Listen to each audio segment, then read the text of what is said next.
नमस्कार दोस्तों, आज का वीडियो बहुत दिनों के बाद में बना रहा हूँ मैं, टाइम का कमी होने की वजह से। आज का वीडियो एक बहुत ही यानी जो हॉट टॉपिक है आजकल, जो अपना सर्वसामान्य आदमी से जुड़ा हुआ, वो है कि चेक बाउंस अगर किसी ने आपको आपका किसी से कुछ व्यवहार है,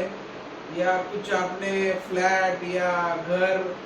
या कुछ शॉप के लिए बुकिंग किया था बिल्डर से, और उसके एवज में कुछ कारण की वजह से वो व्यवहार आपका होता नहीं है, या किसी से आपको पैसा आना होता है तो वो आदमी आपको वो पैसे की जगह पे उसके बैंक अकाउंट थ्रू एक चेक देता है, और चेक में आपका नाम और जो अमाउंट है वो साइन करके सब देता है। तो आम आदमी को लगता है कि अभी चेक तो मिल गया है तो ये अमाउंट तो मिलना ही है। लेकिन जब वो चेक वो आदमी बैंक में डालता है तो कुछ एक आध दिन बाद उसको रिप्लाई आता है बैंक की तरफ से, और मेमो आता है, रिटर्न मेमो, कि जो व्यक्ति ने आपको चेक दिया है उसके अकाउंट में वो सफिशिएंट अमाउंट न होने के कारण वो चेक बाउंस हो गया, और उसके कारण से वो अमाउंट आपके खाते में नहीं आ पा रही है। तो अभी चेक बाउंस हो जाने के बाद में जो आम आदमी है उसको तो पहले समझता नहीं कि करना क्या है, क्योंकि उसके साथ में ऐसा पहली बार ही हुआ रहता है और वो परेशान हो जाता है। और वो परेशानी में जो मेन दिन रहते हैं कि चेक बाउंस होने के बाद में क्या करना है आपको, तो वो जो इम्पोर्टेंट टाइम है वो निकल जाता है। तो आपका जैसे ही किसी ने आपको चेक दिया है और आपने वो चेक आपके अकाउंट में जमा किया है, लेकिन जिसने चेक इशू किया है उसके अकाउंट में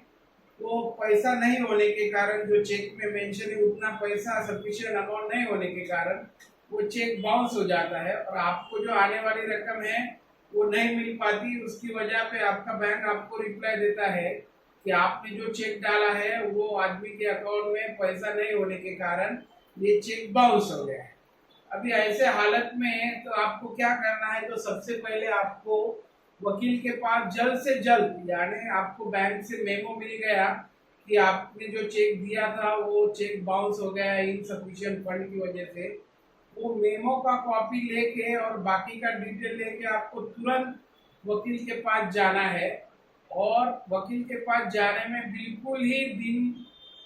वेस्टेज करना नहीं है, जल्द से जल्द वकील के पास जाना है।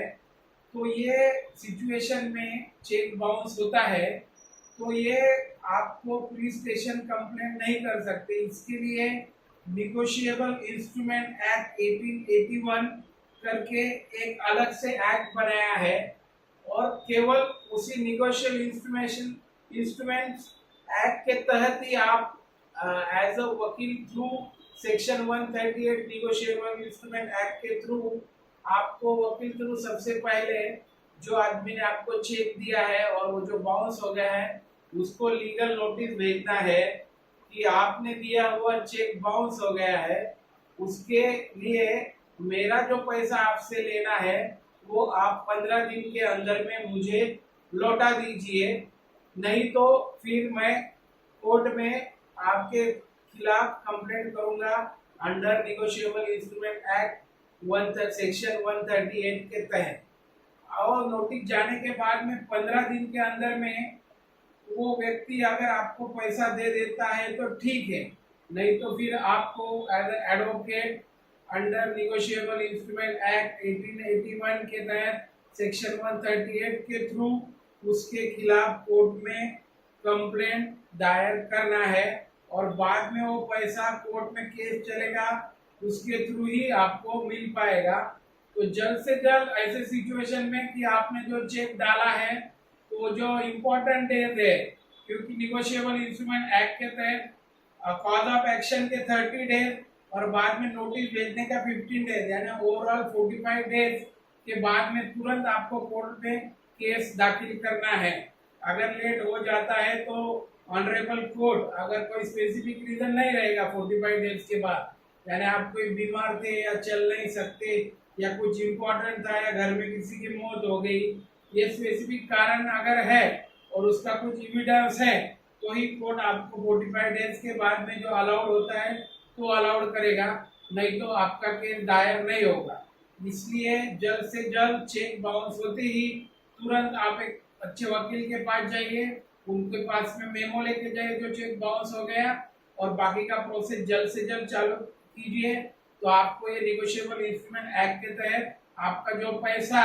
विद इंटरेस्ट, और जिसने चेक बाउंस किया है वो आदमी को निगोशिएबल इंस्ट्रूमेंट एक्ट में 2 साल का सिंपल इम्प्रिजनमेंट, और जो अमाउंट बाउंस किया है उसका डबल अमाउंट